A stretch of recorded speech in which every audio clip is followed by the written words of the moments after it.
সূরা নিসার 58 নম্বর আয়াত দেখি, সেখানে মহান আল্লাহ তাআলা ইরশাদ করেছেন, আউযু বিল্লাহি মিনাশ শাইতানির রাজীম, বিসমিল্লাহির রাহমানির রাহিম, ইন্নাল্লাহা ইয়া'মুরুকুম আন তু'আদ্দুল আমানাত ইলা আহলিহা। মহান আল্লাহ তাআলা বলছেন, নিশ্চয় আল্লাহ তাআলা আদেশ করেছেন আমানত পাওনা তার হকদারের নিকট ফিরিয়ে দাও। এই আদেশটা কার? আল্লাহ তাআলা। এখন আসি আমানতটা কি? আমানতটা হলো আল আমানাতু বিনা, আমানতদারি প্রকৃত সচ্ছলতা।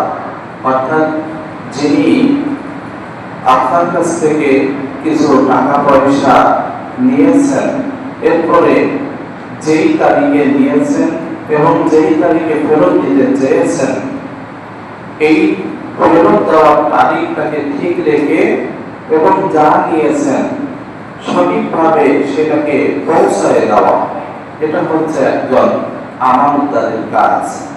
আর আল্লাহ তাআলা বলছেন যে তোমরা যদি এরকম কোনো কিছু তোমাদের কাছে গচ্ছিত থাকে, গচ্ছিত দুই ধরনের হয়ে থাকে। একটা হচ্ছে যে আপনি তার কাছে চান নাই, কিন্তু আপনার কাছে কিছু মালামাল রেখে এসেছে, দিয়ে এসেছে, টাকা পয়সা দিয়ে এসেছে, আপনি সেটা গচ্ছিত ভাবে রেখে দিয়েছেন, আপনি তখন হচ্ছে আমানতদারি। আরেকটা হচ্ছে যে আপনি একজনের কাছ থেকে স্বেচ্ছায় ঋণ নিয়েছেন এবং এই ঋণের টাকাটা আপনাকে একটা সময়ের ভিতর দিয়ে দিতে হবে। সেক্ষেত্রে আপনি ওই সময়ে দিয়ে দিবেন, এটাও এক ধরনের আমানত। যেভাবে হযরতে আলী রাদিয়াল্লাহু তাআলা আনহু রাসূল আকরাম সাল্লাল্লাহু আলাইহি ওয়াসাল্লামের কাছে যত আমানত রাখা হতো, এমনকি কাফের মুশরিকরা পর্যন্ত আল্লাহ রাসূল আকরাম সাল্লাল্লাহু আলাইহি ওয়াসাল্লামের কাছে আমানত রাখতেন, গচ্ছিত রাখতেন।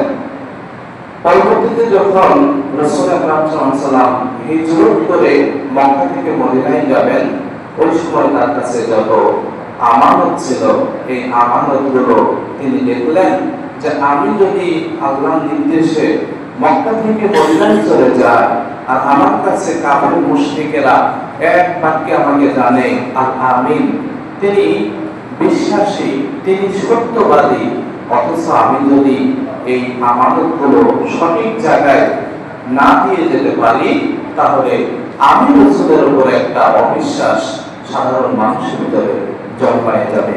এজন্য হযরত আলী রাদিয়াল্লাহু তাআলা আনহুকে তিনি তার সমস্ত আমানতের মাল সামানাগুলো রেখে দিয়েছিলেন এবং আলীকে বলেছিলেন, হে আলী, তুমি এই মাল সামানাগুলো সঠিকভাবে তাদের কাছে পৌঁছে দিবে যারা আমার কাছে আমানত রেখেছিলেন। সুবহানাল্লাহ। তাহলে রাসূলের যে মনোভাব, এটা কত সুন্দর একটি মনোভাব।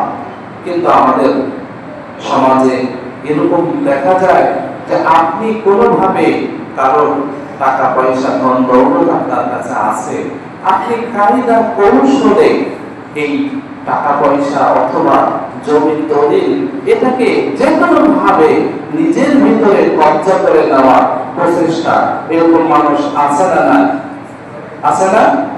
অনেক আছে। কিন্তু আল্লাহ রাসূল সাল্লাল্লাহু আলাইহি ওয়াসাল্লাম এটা কখনো আদর্শ হতে পারে না। তারা আমাদেরকে জানিয়ে দিলেন, তোমরা যখন কাউকে টাকা পয়সা ধার দিবে, তাহলে অবশ্যই কি করবে? এটা লিখে রাখবে, দলিল করে রাখবে, এরপরে সাক্ষী রাখবে এবং সময়সীমা নির্ধারণ করবে। অর্থাৎ কতদিনের জন্য এটা আপনি দিচ্ছেন আর সে কতদিনের জন্য দিচ্ছে। এইভাবে করে আল্লাহ রাব্বুল আলামিন বলছেন, যদি এইভাবে কেউ করে তাহলে অবশ্যই এটা আল্লাহ তাআলার হেফাজতে চলে যায় এবং এই পদ্ধতি অবলম্বন করলে সে কখনো ঠকবে না। এরপরে আমরা আসি যে রাসূল আকরাম সাল্লাল্লাহু আলাইহি ওয়াসাল্লাম যখন তার কাছে কোনো সম্পদ রেখে যেতেন, আল্লাহ রাসূল সাল্লাল্লাহু আলাইহি ওয়াসাল্লাম সেটাকে ওইভাবে যেভাবে রেখে যেতেন ওইভাবে দিয়ে দিতেন। এখানে একটা বিষয় উল্লেখযোগ্য, দেখেন আমরা অনেক সময় আমানতদারি হিসাবে আমরা কাজ করে থাকি, বাট আমানত সঠিকভাবে হয় না। কেমন? আপনি যে কোনো প্রতিষ্ঠানের সাথে জড়িত রয়েছেন, আপনি আপনার কাছে লক্ষ লক্ষ টাকা গচ্ছিত থাকে, এখন আপনি ওই প্রতিষ্ঠানের শুধুমাত্র জিম্মাদার, কিন্তু ওই প্রতিষ্ঠানের টাকা পয়সা খরচ করার অনুমতি এখতিয়ার আপনার নাই। কিন্তু দেখা গেল যে কোনো ব্যবসা বাণিজ্যের ক্ষেত্রে আপনি ওই টাকা পয়সা খরচ করলেন, হ্যাঁ, যখন আপনার কাছে টাকা পয়সা চাইলো আপনি দিয়ে দিলেন, ঠিক আছে, কিন্তু এটা সঠিক আমানত হলো না। এটা কি হলো না? সঠিক আমানত হলো না। যদি ওই প্রতিষ্ঠানের টাকা একান্ত খরচ করতেই হয়, তবে ওই প্রতিষ্ঠানের যারা আপনার ঊর্ধ্বতন কর্মকর্তা রয়েছে এবং ওই প্রতিষ্ঠানের সাথে যারা সম্পৃক্ত, তাদের অনুমতি সাপেক্ষে আপনি খরচ করতে পারবেন। এছাড়া যদি আপনি খরচ করেন তাহলে প্রকৃত আমানতদারের কাজ হলো না। আমানতদারি হচ্ছে ওই ব্যক্তি যার কাছে কোনো টাকা গচ্ছিত রাখা হয়, 500 টাকার নোট, মানে 500 টাকার একটা নোট রাখা হলো, 500 টাকার নোটই আপনাকে ফেরত দিল, এর নাম হচ্ছে আমানত। রাখা হলো 500 টাকা, দিল 10 টাকার নোট, তার মানে বুঝতে হবে এই টাকাটা অন্য কোনো কাজে সে লাগিয়েছে, তাহলে সেটা প্রকৃত আমানতদারি হলো না। এরপরে আল্লাহ রাসূল সাল্লাল্লাহু আলাইহি ওয়াসাল্লাম এই কথাটা খুব ভালোভাবে শুনলেন। আল্লাহ রাসূল সাল্লাল্লাহু আলাইহি ওয়াসাল্লাম কয়েক ব্যক্তির জানাজা তিনি করাতেন না। এটা বুখারী শরীফের 2148 নম্বর হাদিস। সেখানে রাসূল আকরাম সাল্লাল্লাহু আলাইহি ওয়াসাল্লাম সাহাবীদের জানাজা পড়াতেন না যদি তার ভিতরে কয়েকটি কাজ দেখতে পারতেন। সেটা একটি হলো যদি তিনি শিরকের সাথে জড়িত থাকতেন, নামে মুসলমান কিন্তু তিনি শিরকের সাথে জড়িত। কেমন?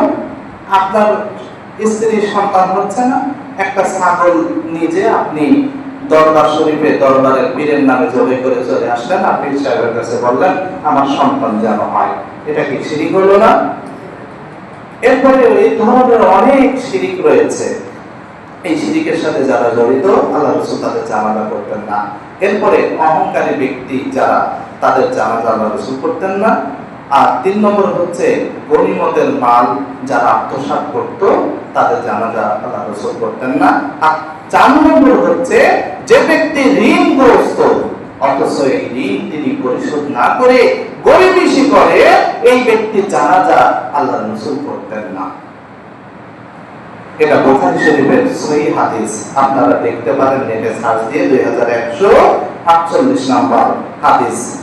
এরপরে ঋণকারী ব্যক্তি তার ঋণের কারণে, ইবনে মাজাহ একটি হাদিস, এই হাদিসটা অত্যন্ত গুরুত্বপূর্ণ হাদিস।